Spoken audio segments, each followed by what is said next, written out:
बहुत समय पहले की बात है। एक छोटे से गांव में सावित्री नाम की स्त्री अपने पति सत्यवान के साथ रहती थी।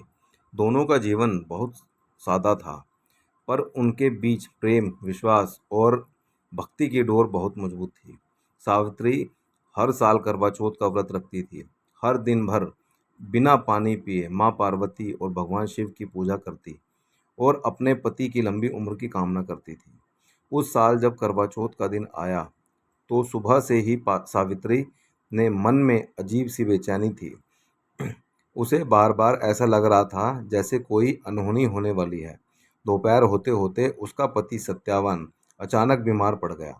उसका शरीर ठंडा पड़ने लगा और उसकी सांसें कमजोर होने लगी। गांव के वैद्य आए, दवाइयां दी, पर उन्होंने धीरे से कहा, सावित्री, अब भगवान का ही सहारा है। यह सुनकर सावित्री की आंखों में आंसू भर आए, पर उसने हार नहीं मानी। वह अपने पति के सिरहाने बैठी और माँ पार्वती की मूर्ति के सामने दीपक जलाकर बोली, हे माँ पार्वती, आप स्वयं सती स्वरूपा हैं। आपने भी अपने पति शिव के लिए कठोर तप किया था। आज मैं आपकी बेटी बनकर आपसे प्रार्थना करती हूँ, मेरे पति को बचा लीजिए। उनका जीवन ही मेरा जीवन है। दिन ढलने लगा। चांद निकलने का समय नज़दीक था। सावित्री ने अब तक पानी की एक बूंद भी नहीं पी थी। वह कांपती हुई आवाज में मंत्र जप रही थी, ओम नमः पार्वती पते, हर हर महादेव। जब रात हुई और आसमान में चांद दिखाई दिया तो सावित्री ने पहले चांद की ओर नहीं देखा।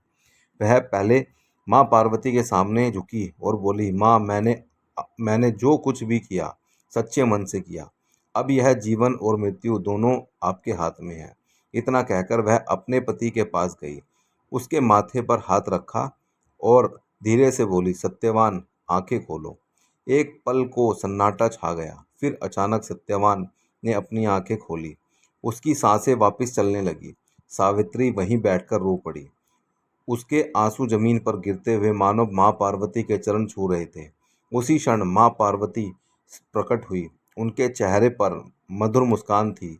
उन्होंने कहा, बेटी सावित्री, तुम्हारी आस्था ने आज मृत्यु को भी परास्त कर दिया है। तुम्हारा प्रेम, तुम्हारी निष्ठा और तुम्हारा व्रत ही तुम्हारे पति का जीवन है। जो भी स्त्री सच्चे मन से करवा चौथ का व्रत रखेगी, मैं स्वयं उसकी सौभाग्य की रक्षा करूंगी। उस दिन से करवा चौथ सिर्फ एक परंपरा नहीं रही, बल्कि एक आस्था बन गई। कहा जाता है, जब कोई स्त्री करवा चौथ के दिन चांद को छलनी से देखती है तो वह सिर्फ अपने पति का चेहरा नहीं देखती, बल्कि माँ पार्वती के उस वचन को भी याद करती है जिसमें उन्होंने कहा था, जहाँ सच्चा प्रेम और विश्वास हो वहाँ मैं सदैव उपस्थित रहती हूँ। और इसी कारण हर साल जब करवा चौथ की रात आती है तो उस रात का चांद माँ पार्वती के आशीर्वाद का प्रतीक बन जाता है। हर हर महादेव।